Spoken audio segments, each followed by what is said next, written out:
지금 우리나라의 에너지 정책이 아주 급변하는 시기에 있습니다. 그래서 그 급변하는 상황 속에서 여러 가지 좀 활동을 하고 있는데요. 예를 들면 저는 지난해 서울시의 박원순 시장님이 당선되시고 원전 하나 줄이기 정책을 집행하고 세우는데 참여를 했습니다. 그리고 지금은 제가 녹색당 활동을 하면서 이번 대선을 전후로 해서 우리가 탈핵과 에너지 전환을 중심으로 정책을 만든다면은 어떤 정책을 만들 것인가에 대해서 참여를 하고 있습니다. 그래서 화두죠. 이제 해가 없어야 되는데 그거 도대체 어떻게 만들 거냐, 지금 문제를 어떻게 풀 거냐, 여기에 대한 나름의 좀 정리된 생각들을 여러분께 들려드리려고 합니다. 그래서 제가 이렇게 잡았습니다. 탈핵과 에너지 전환을 위한 지역 에너지 정책이라고 잡았고요. 아마 저도 이렇게 갑자기 인생이 좀 바뀌었는데요. 너무 기후변화나 에너지에 관한 부분들이 심각하기 때문입니다. 올해 가뭄, 세계 경제는 바닥인데 물가는 올라가고요. 후쿠시마 사고가 터졌고, 이게 올해 서울의 모습입니다. 강화문이 물바다가 됐죠. 9월 15일 대정전입니다. 그런데 이번 겨울도 전력 수급이 상당히 안 좋습니다. 소비량은 치고 올라가는데 최근에 부품 비리 사건 때문에 영광 오리고기가 또 빠졌습니다. 그런 상황에서 이제 겨울이 오면은 난방용 전력 수요가 높아지면서 아마 올해 1월, 2월에 9월 15일까지는 아니더라도 이 같은 좀 충격이 있지 않을까라는 상황이 되고 있고요. 그리고 지금 고리 1호기 계속해서 말썽을 부리고 있습니다. 이게 지금 우리가 살고 있는 상황이라는 생각이 들고요. 우리나라의 에너지 계획은 장기적으로 지식경제부가 주관해서 국가에너지 기본계획이라는 것에 반영이 되어 있습니다. 거기에 이제 우리가 앞으로 어떤 에너지를 쓸지, 원자력을 얼마를 할지 이게 반영이 되어 있는데요. 보시면은 2030년까지 계획을 봤을 때 지금 우리가 쓰는 에너지원, 이걸 에너지 믹스라고 얘기를 합니다. 에너지 종류가 많지 않습니까? 석유도 있고 석탄도 있고 가스도 있고 원자력도 있고. 그럼 그걸 얼마나 쓸까가 상당히 중요한데요. 보시면 2007년도에는 83%가 원자력입니다. 근데 2030년이 되면은 60% 정도, 원자력이 화석 에너지입니다. 83% 정도인 화석 에너지 비중을 2030년에는 60%대로 다운한다고 얘기를 합니다. 그럼 기후변화 차원에서는 화석 에너지 비중이 줄어드니까 다행이네 라고 얘기할 수 있는데요.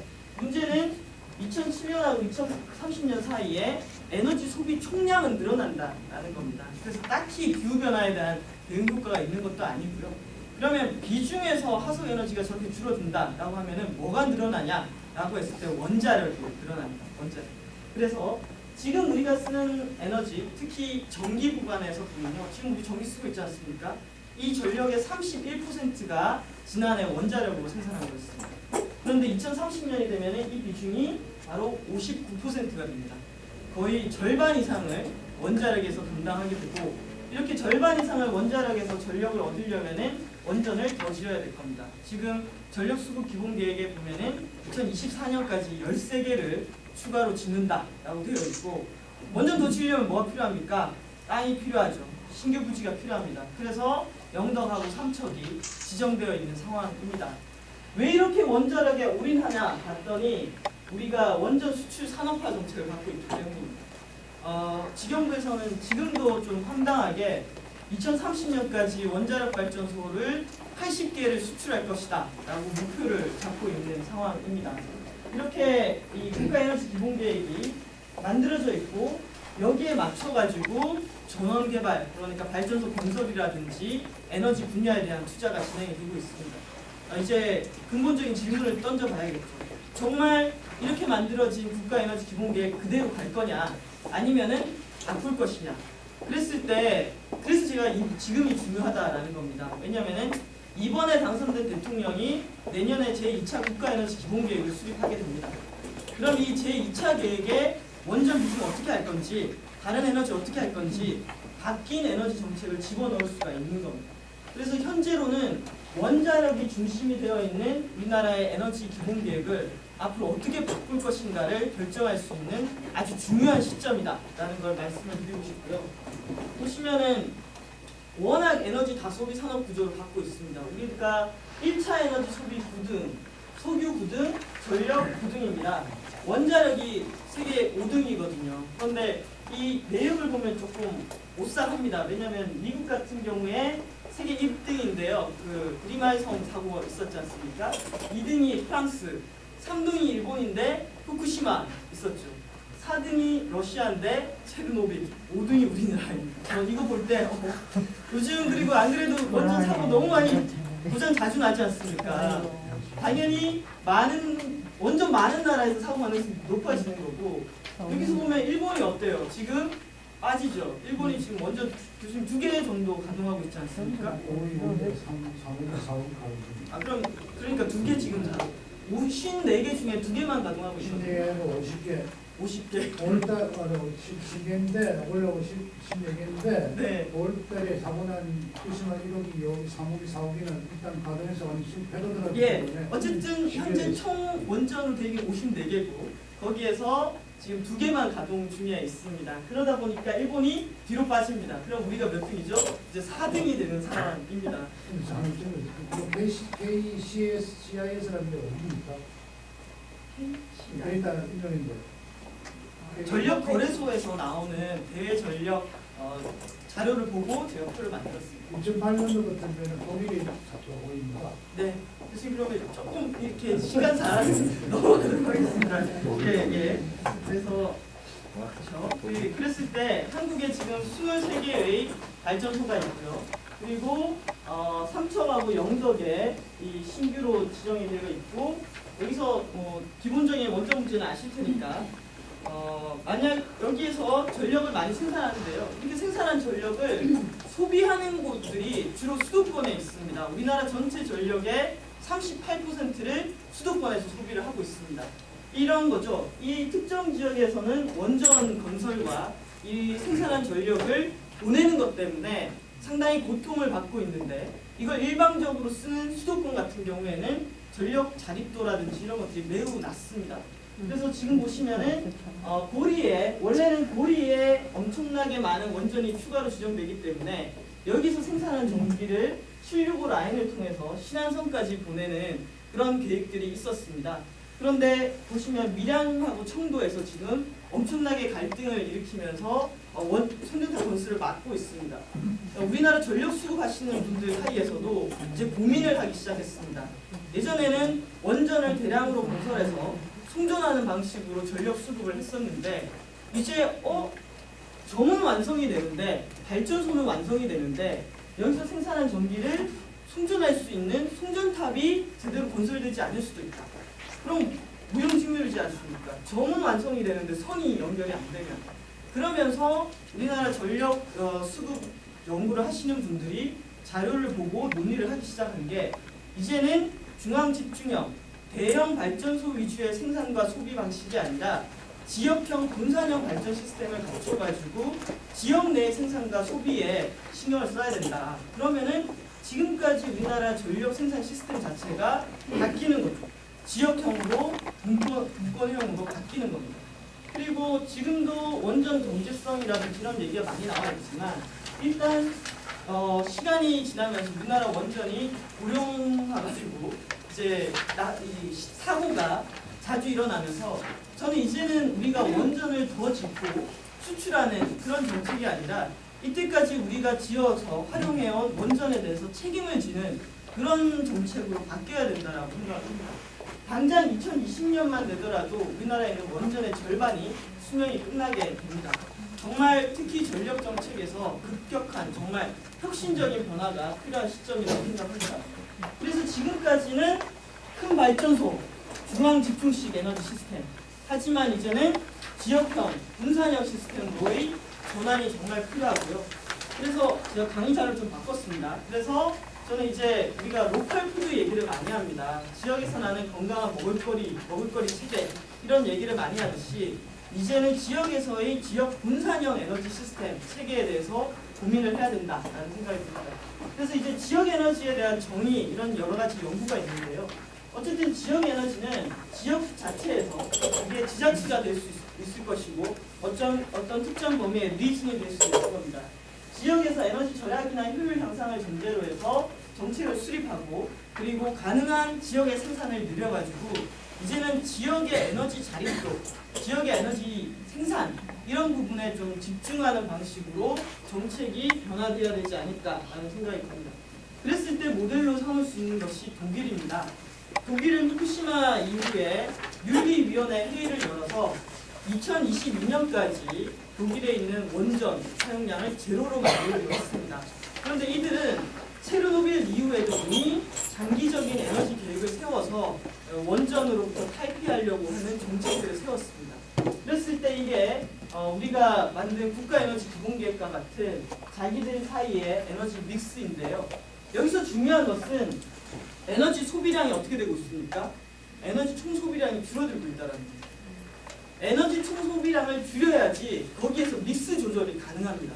근데 우리나라는 에너지 소비량 자체가 증가하고 있습니다. 특히 전력은 급격하게 증가하고 있습니다.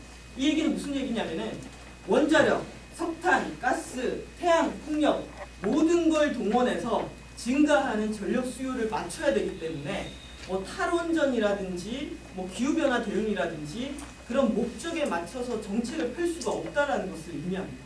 그래서 일단 이들은 에너지 소비 총량을 줄이고 2020년이면은 원자력이 사라지고 이 중간에 초록색이 천연가스입니다.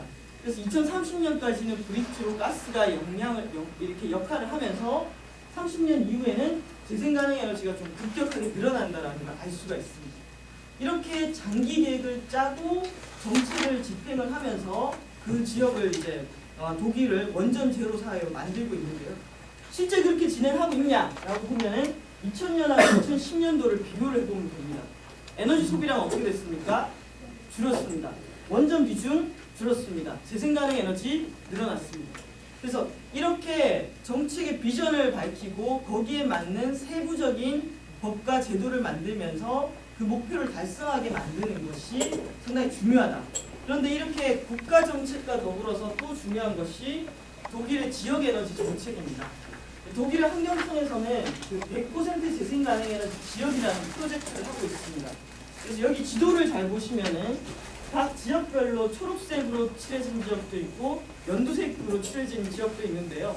이 초록색으로 칠해진 지역은 우리 지역은 100% 재생가능 에너지에 대한 비전을 갖고 있고 거기에 대한 실행 계획까지도 갖춰가지고 지금 진행하고 있습니다. 그런 지역이 지금 80군데.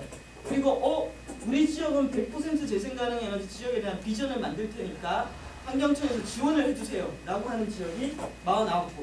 그렇게 해서 이 지역별로는 앞으로 2030년, 40년의 장기적인 계획을 갖고 우리 지역에서 필요한 에너지를 100% 지역 에너지, 말 그대로 재생가능 에너지로 자립하겠다라는 그런 정책들을 펼치고 있습니다. 제가 이번 8월 달에 이것만 연구하러 한 2주 정도를 다녀왔습니다.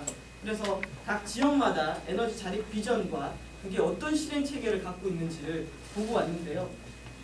일단 여행을 하면서 지역과 지역을 이동하면서 농가 사진을 찍었더니 정말 독일의 농가는 풍경이 좀 다르더라고요.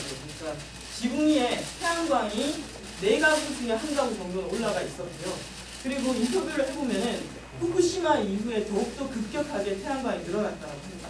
그래서 제가 길을 지나가다가 사진을 엄청나게 찍었죠. 찍다가 이 집이 딱 걸렸는데 여기에 노란색 간판이 있습니다. 그리고 여기가 낙농가인 것 같아요. 이 간판에 뭐라고 적혀있냐면은 우유도 정비도 지역에서라고 적혀있더라고요. 이게 제가 정말 원하는 그런 사회에 가깝고요. 그리고 이게 풍력, 그리고 여기가 에너지 자립마을입니다. 자백이라는 곳인데요. 옛날에 독일의 군사기지를 지금 태양광과 바이오가스를 이용한 에너지 생산 기지로 만들고 있는데요. 이 자백이라는 곳에서 100% 에너지 지역 자립에 대한 비전을 만들면서 시민들하고 원칙적으로 합의한 게 있습니다. 그 내용이 뭐냐면은 독일의 우리 마을의 에너지 자립도를 높여서 100% 재생가능 에너지 지역으로 만들되 그로 인한 경제적인 삶의 질 이득이 우리 지역 주민들에게 돌아가도록 해야 된다. 이런 태양광을 통한 경제가 지역의 경제가 돼야 된다라고 합의한 게 저 상당히 감동이 있었고요.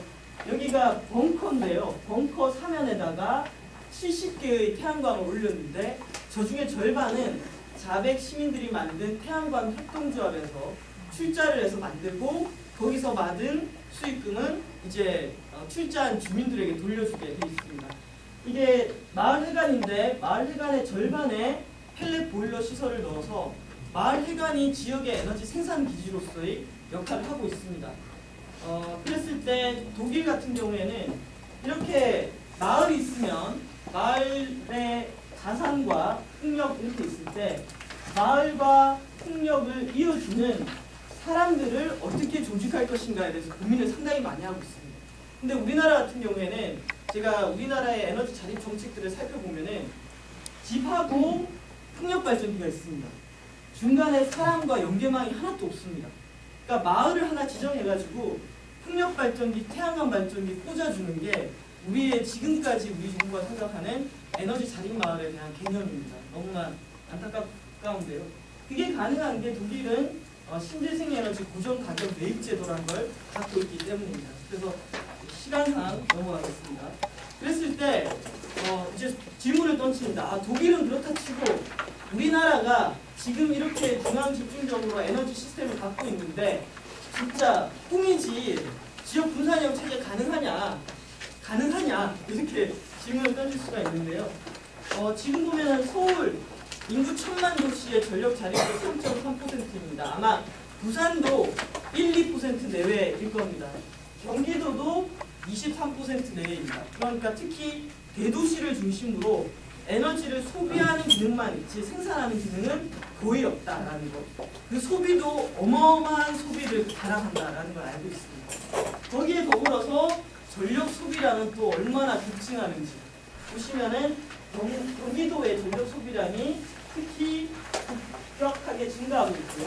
우리 부산도 지속적으로 전력 소비량이 증가하고 있습니다.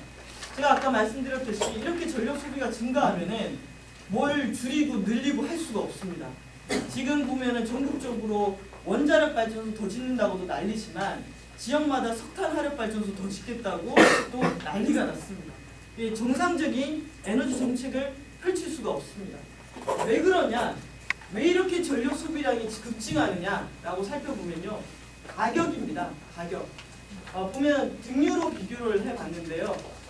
우리나라에 아직 500만 가구 정도는 도시는 천연가스로 난방을 합니다. 우리나라에 아직 500만 가구 정도는 가스가 공급되지 않기 때문에 비싼 기름으로 난방을 합니다. 그런데 최근 2~3년 사이에 날씨는 춥고 유가는 올라가면서 지역의 난방 에너지가 전기로 급격하게 바뀝니다. 예를 들면 똑같은 열량을 내는데 등유 가격이 180원대라고 한다면요. 가정용 전기요금은 140원대입니다.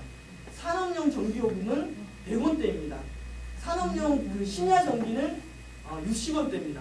자, 정상적인 판단을 한다. 그러면 사람들이 당연히 전기로 난방하게 됩니다. 가정도 전기로 가고요. 특히 산업계는 어떻게 하겠습니까? 더 급격하게요. 절반 가격밖에 안 됩니다. 산업 기름볼레 다 갖다 버리고 전기로 바꿉니다. 심지어 요즘은 비닐하우스에서도 가온을 전기로 합니다. 급격한 전기화가 우리 사회에 한 모습입니다. 여기 보면은 이 건물도 전기로 난방을 합니다. 그래서 이 전기로 난방하는 걸 일단 끊어야지 원자력을 하든 안 하든 그 얘기를 할 수가 있는 상황입니다. 결국은 전기 요금을 건드리지 않으면 안 된다라는 거 하나고요. 그리고 여기 보시면은 2001년하고 2010년도에 전기는 우리나라 전기는 53%를 산업계에서 씁니다. 그래서 산업계의 급격한 전력화를 막아야 되는데요. 보면 전기는 상당히 고급 에너지입니다. 그러니까 최종 에너지죠. 1차 에너지하고 최종 에너지하고 비교하게 되면은 당연히 가공을 했기 때문에 최종 에너지가 더 비싸야 됩니다. 근데 우리나라는 전기가 더 쌉니다. 이게 상당히 우리나라 지금 현재의 모순인데요. 보면은 2001년도에 가열 건조 공정에서 전기가 차지하는 비중은 3%밖에 안 됐습니다. 근데 이게 2010년도에 어떻게 되냐면은 가열 공정이 차지하는 게 39%가 됩니다. 애써 전기 만들어가지고 그걸 뭐에 쓰냐면은 가열하는 데 쓰는 겁니다. 이거는 석유라든지 석탄으로 하면 충분한 거를 전기로 쓰고 있는 겁니다. 이것부터 끊어야 될 겁니다. 그리고 V1호 정전 같은 경우에도 하계, 동계 정신없이 부하가 치니까 발전소 정비할 시간이 없는 겁니다. 그러면서 이제 부의로 정전이 일어나고 있는 건데요. 그래서 이게 국가 전체적으로는 너무나 급증하는 전력 수요, 그리고 이 전력 수요를 전기 요금으로 조정해주지 못하는 것, 이게 크게 묶여 있는 거고요. 제가 원하는 지역 에너지 시스템 같은 경우에는 제도는 다 있습니다. 이게 중앙정부의 역할, 지자체의 역할 다 있습니다. 그런데 핵심은 모든 정책 결정과 수립, 예산 인력이 중앙정부에 있습니다. 그러다 보니까 지자체는 굳이 자기들이 나서서 지역 에너지 정책을 펼칠 생각을 하지 않습니다. 사람도 없고 조직도 없고 인력도 없습니다. 그래서 지역 에너지 정책이라는 거는 법상과 규제상으로 있을 뿐이지 작동을 안 합니다. 제일 중요한 게 두 가지인데요. 하나는 지역 에너지 계획하고 지역 에너지 정책이 있습니다. 지역 에너지 계획은 16개 광역 지자체마다 자기 자체로의 지역 에너지 계획을 다 수립하도록 되어 있습니다. 근데 문제는 수립해서 캐비넷 안에 넣어놓습니다. 그리고 5년 뒤에 다시 수립할 때 꺼내봅니다. 그러니까 계획이 그 원래의 정책적인 기능을 전혀 못하는 겁니다. 왜냐? 돈이 없고 사람이 없다 보니까 이 계획을 갖고 있어도 실행할 수 있는 실행 체계가 없기 때문입니다. 그리고 지역 에너지 계획이라고 하면은 제가 지자체에 문의를 하면은 다 뭐로 대답하냐면은 신재생 에너지 얼마 보급했습니다로 대답을 합니다. 그래서 우리나라의 우리 지자체 에너지 관련 사업이 뭡니까? 라고 하면은 태양광 보급했고요, 풍력 보급했고요, 이걸 지역의 에너지 계획이라고 얘기합니다. 그게 아니라 정말 부산 지역의 에너지를 어떻게 쓰고 앞으로 어떻게 수요 관리를 하고 어떻게 자립률을 높여가는지에 대한 총체적인 정책은 지금 존재하지 않는 게 현실입니다. 그런 와중에 정부는 또 신재생 에너지 보급한다고 이런 에너지 자립 마을을 많이 만듭니다. 근데 문제는 이런 에너지 자립 마을들이 지역에서 처절하게 실패를 합니다. 왜냐하면은 태양광을 설치했는데 주민들의 인식이 전환되지 않다 보니까 태양광으로 아주 멋있지만 오히려 전력 소비량은 급증하게 되는 겁니다. 전기요금이 200원, 300원 나오니까 사람들이 전기를 더 많이 쓰는 거죠. 돌아가는 거예요. 이게 그린빌리지의 실패 사례고, 에너지 자립성 한다고 하면서 마라도 태양광 발전기 설치를 했지만 이런 전기차가 급증하면서 지금 마라도에 가면은 발전소가 3개가 있습니다. 원래 디젤 발전기, 태양광, 전력 소비 급증해서 디젤 발전기 2대 더 놨습니다. 그래서 이게 에너지 정책에 있어서 단순히 그 사람들이 태양광 이 정도 필요해 지어주고 끝나는 것만으로 그 문제를 그 지역을 에너지 자립 지역으로 만들 수가 없습니다. 상당히 복합적인 계획이 같이 들어가야 되고 특히 지역 주민들의 참여가 너무나 중요하다라는 겁니다. 그리고 이것도 이 MB 정부에서 들어와서 실패한 대표적인 에너지 자립마을 정책입니다. 2020년까지 600개를 에너지 자립마을로 만들려고 했는데요. 600개 조성 사업을 딱 2년 동안 시범 사업을 하고 난 다음에 아예 포기를 하게 됩니다. 왜냐하면 이 사업에 반드시 바이오가스를 넣도록 되어 있는데요. 바이오가스는 축분이라든지 음식물 쓰레기 같은 걸 섞어서 메탄을 만들어내는 겁니다. 이게 다양한 신재생 에너지 중에서도 가장 주민 간의 갈등이 많이 일어나는 겁니다. 왜냐하면 당연히 축분이라든지 이런 것들을 그 마을 내에서 해결하면 문제가 안 되는데 외부에서 유입하게 될 경우에 갈등이 생기게 됩니다. 이렇게 해서 7개 시범 마을을 했는데 초기에는 주민들이 제대로 설명을 듣지 않고 에너지 자립 마을 만들어 준다더라, 정부 보조금 50억이라더라 이러면 덜컥 신청을 했는데 내용을 들여다보니까 축산 분뇨 바이오 매스 이렇게 되는 거예요. 당연히 주민들이 우리 더 이상 못하겠다라고 반려를 하게 됩니다. 심지어 아까 우리 교수님 자살한 사례 얘기했었는데요. 충남 공주에서는 이 바이오가스 플랜트 찬반을 두고 이장님이 자살을 하게 됩니다. 그러니까 이게 우리가 에너지원이라고 해서 신재생 에너지는 무조건 옳고 원자력 나쁘다가 아니라 에너지원을 그 마을에 들이는 과정에서도 충분한 합의와 조정이 없다라면은 그냥 밀어붙였을 때는 어떤 시설이든 저는 상당히 폭력적으로 변하게 된다는 생각이 듭니다. 그래서 무조건 신재생 에너지에 대한 규제를 완화해 하면은 신재생 에너지가 확산되는 게 아니라 오히려 주민 수용성이라든지 사회성이라든지 이런 것들에 대한 바탕이 되어 있어야지 그게 그 지역에서 들어가서 올바른 역할을 할 수 있다고 생각합니다.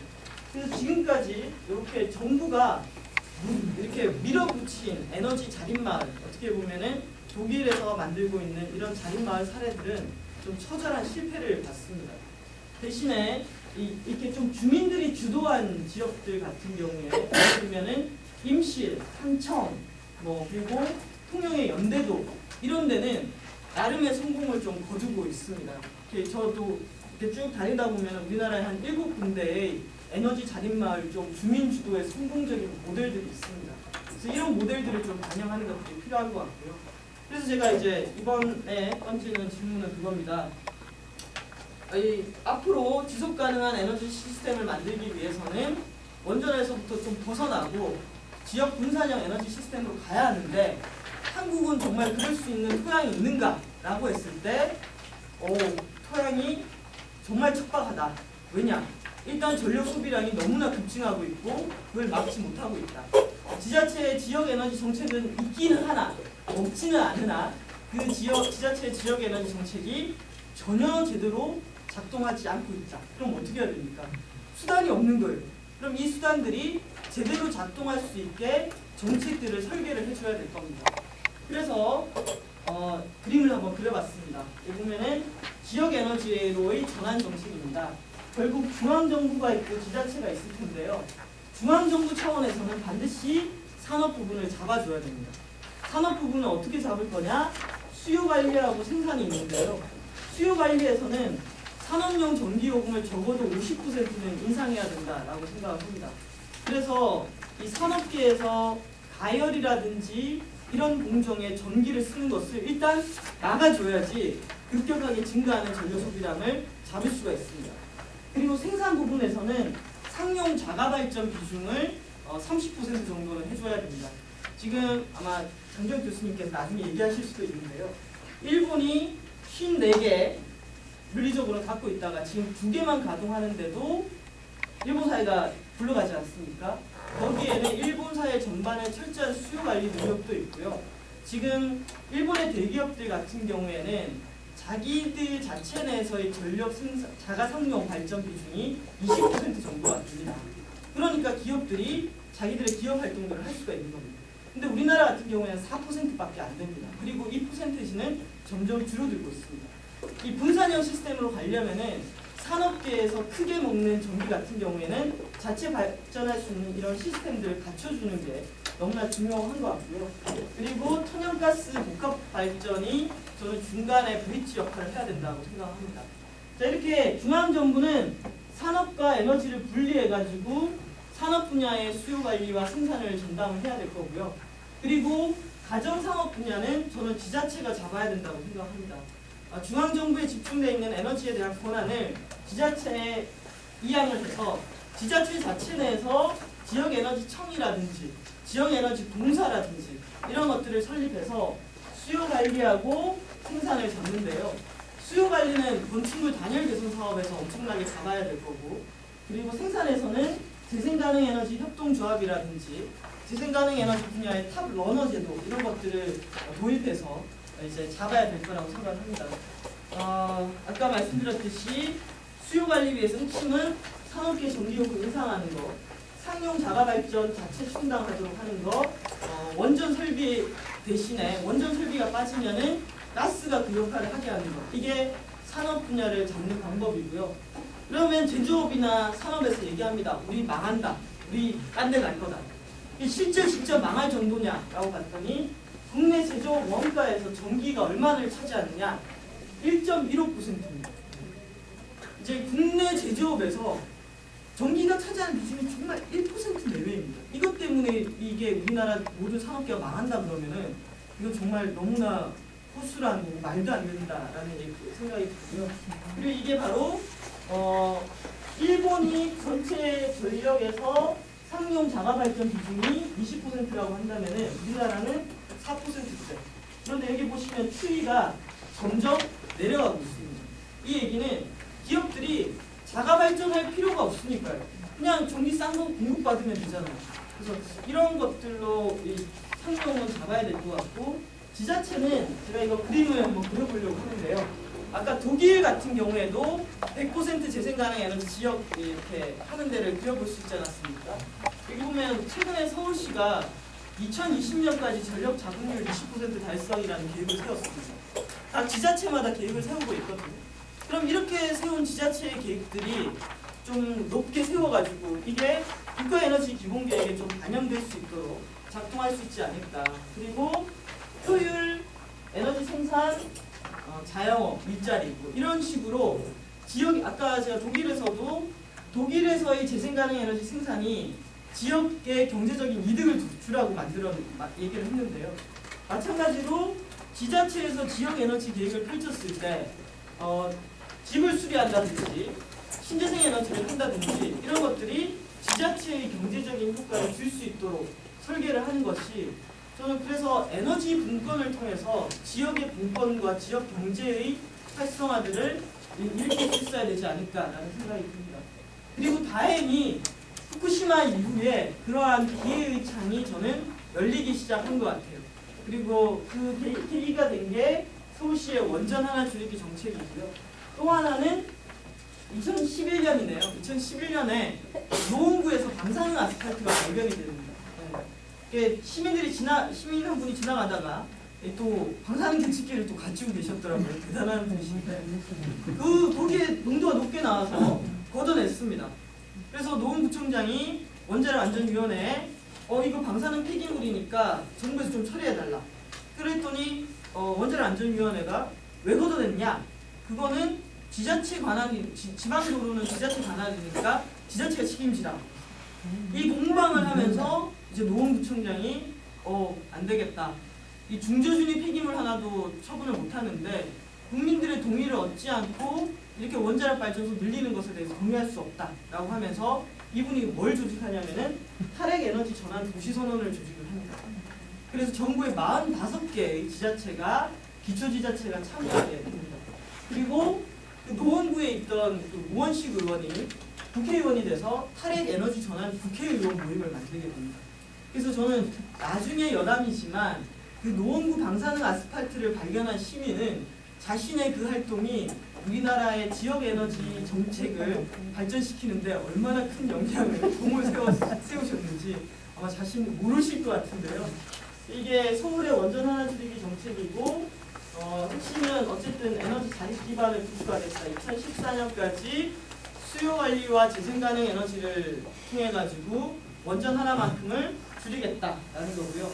여기 있는 도시들이 45개의 탈핵 에너지 전환 도시 선언에 참여한 도시들입니다. 부산이 없습니다. 네. 경상남도도 또 없습니다. 네. 이게 45개인데요.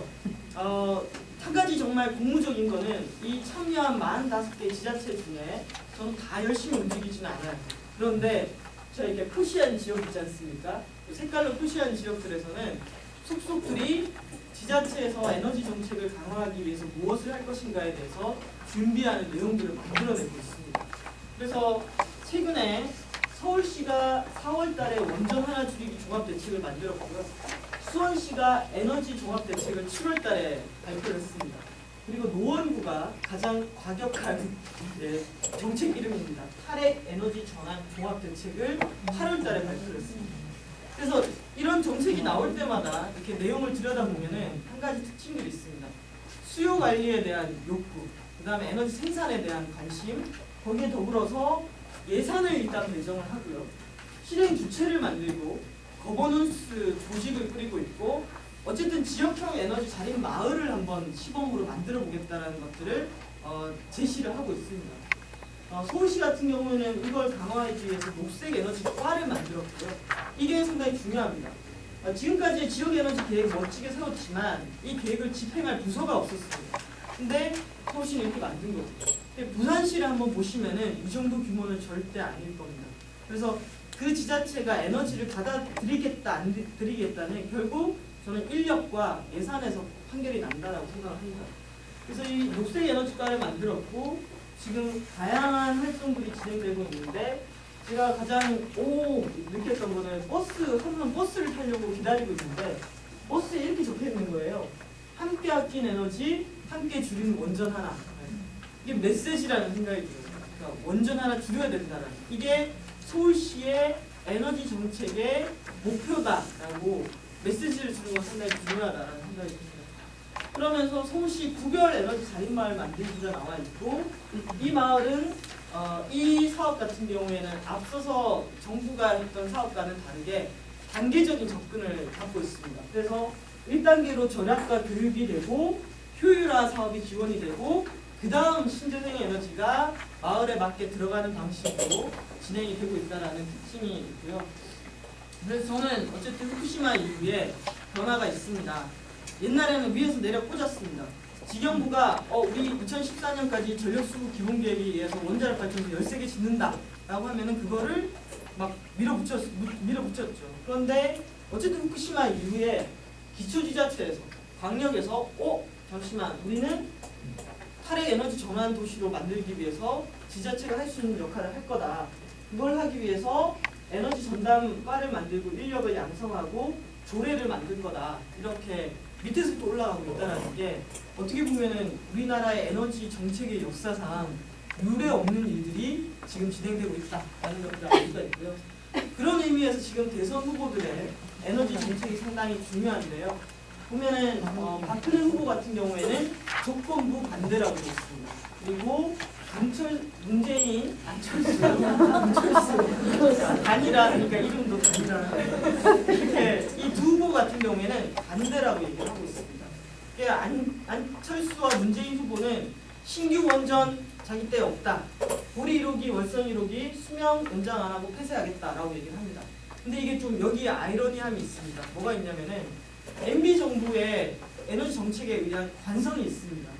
너무 열심히 해놨기 때문에 문재인 후보와 안철수 후보가 신규 원전 더 이상 안 짓고 그 다음에 폐쇄를 시켜도 이 두 후보 임기 5년 동안에 원전 비중이 31%에서 38%로 올라가는 겁니다.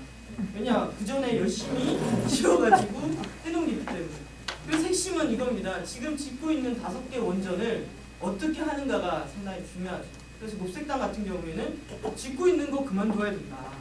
그래야지 우리가 탈핵을 할 수 있다. 짓고 있는 거까지 지으면은 임기 동안에 오히려 원전 비중이 늘어난다. 라는 이런 아이러니함, 이런 것들을 가지고 저희가 문제 제기를 하고 있습니다. 그래서 제가 발표 이제 시간을 맞춘 것 같은데요. 어쨌든 2011년, 2012년을 왔다 갔다 하면서 한국의 에너지 정책에 정말 급격한 변화가 있습니다. 후쿠시마가 일어났고요. 그러면서 시민들이 우리 원자력 문화재단에 좀 포섭이 돼가지고 원전은 깨끗한 거야 라고 생각하는 국민들이 거의 70%였습니다. 원전 이후에 많이 바뀌셨습니다. 오죽했으면 자기가 사가지고 방사능 아스팔트 막 발견하고 그랬습니까? 어쨌든 시민들이 변하고 있고 정책적으로도 원전 하나 줄이기라든지 탈핵 에너지 전환 도시라든지 이런 정책들이 나오고 있습니다. 결국 마지막에 이런 시민과 정책의 변화에 방점을 찍어주는 것은 정치입니다. 정치. 그래서 이번 대선에서 어떤 후보가 당선되는가에 따라서 정말 내년 상반기에 국가에너지기본계획 2차를 짜면서 원전 비중을 확 뺄 수 있는지 아니면 지금 그대로 갈 것인지 저는 상당히 중요한 선택의 기로에 있다라는 생각이 들고요. 대안이 없어서 이 길을 가는 게 아니라 저희가 결단과 선택을 하지 못해서라는 생각이 듭니다. 그래서 이번 정말 이 중요한 시기에 우리가 제대로 된 판단을 할 수 있기를 저는 간절히 바란다라고 메시지를 전하면서 발제를 마치겠습니다. 감사합니다.